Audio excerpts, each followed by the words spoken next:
নমস্কার, আমি বিশ্বনাথ দাস, রাজগঞ্জ মোবারকপুর বাবুপাড়ার এক অধম সন্তান। আমি মোবারকপুর গ্রামে ছোট্ট পরিসরে একটা ধর্মীয় গীতা শিক্ষা প্রতিষ্ঠান, যার নামকরণ করা হয়েছে শ্রী চৈতন্য গীতা শিক্ষা নিকেতন, এই নামে আমি একটা ছোট্ট পরিসরে একটা ধর্মীয় স্কুলের সূচনা করেছি 2020 সাল থেকে, এবং সেটাকে অগ্রগতির দিকে আমি আস্তে আস্তে নিয়ে যাচ্ছি।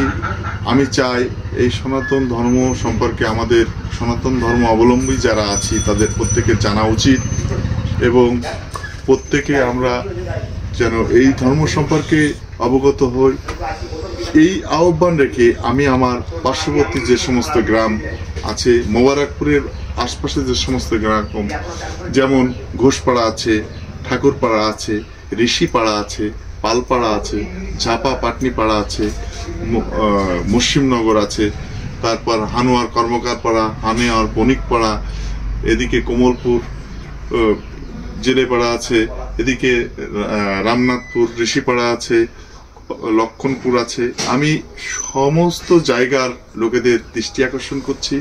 আপনারা যেমন আমাদের পার্শ্ববর্তী বাবা বৈদ্যনাথ ধামে পার্থসারথী নামে একটা গীতা শিক্ষা নিকেতন আছে, আমি সেখান থেকেও অনেক শিক্ষা লাভ করেছি, এবং সেখানকার সবার সাথে আলোচনার মাধ্যমে আমি আমার এই শ্রী চৈতন্য গীতার শিক্ষা নিকেতনটা আমি 2020 সাল থেকে চালু করেছি।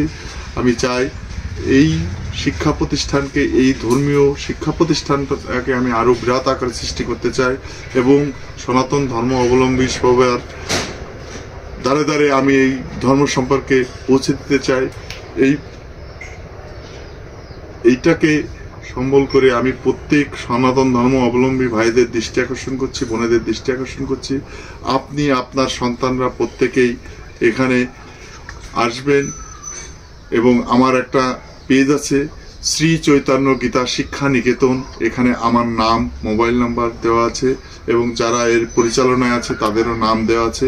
আপনারা এই কন্ট্যাক্ট নাম্বারে তাদের সাথে যোগাযোগের মাধ্যমে আমাদেরকে সাহায্য করবেন, এবং আমাদের পাশে থাকবেন, থেকে আরো প্রচার করবেন যে মোবারকপুর বাবুপাড়ায় শ্রী চৈতন্য গীতা শিক্ষা নিকেতন নামে একটা ধর্মীয় প্রতিষ্ঠান আছে, যেখানে শুধুমাত্র ধর্মীয় অনুভূতিতে ধর্মীয়, এবং আমাদের প্রতি বছর একটি করে তীর্থ পর্যটনের ব্যবস্থা থাকে ছাত্রছাত্রীদের নিয়ে। আমরা এবারে যাচ্ছি আমাদের ছাত্রছাত্রীদের নিয়ে আমাদের হরিদাস ঠাকুরের জন্মভিটা কেরাগাছিতে।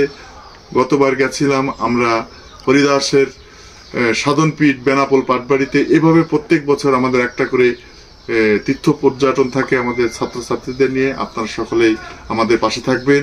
নমস্কার, বেশি কিছু বললাম না, আপনারা সকলে আমাদের পাশে থাকবেন, এই উদাত্ত আহ্বান আপনাদের সবার কাছে আমার রইল। ধন্যবাদ, নমস্কার। আবার সবাইকে নববর্ষের শুভেচ্ছা, 2025-এর শুভেচ্ছা, এবং সকল সন্তানকে গীতার আলোয় আলোকিত করুন, এই প্রত্যাশা ব্যক্ত করে আমি আমার বক্তব্য শেষ করছি। নমস্কার।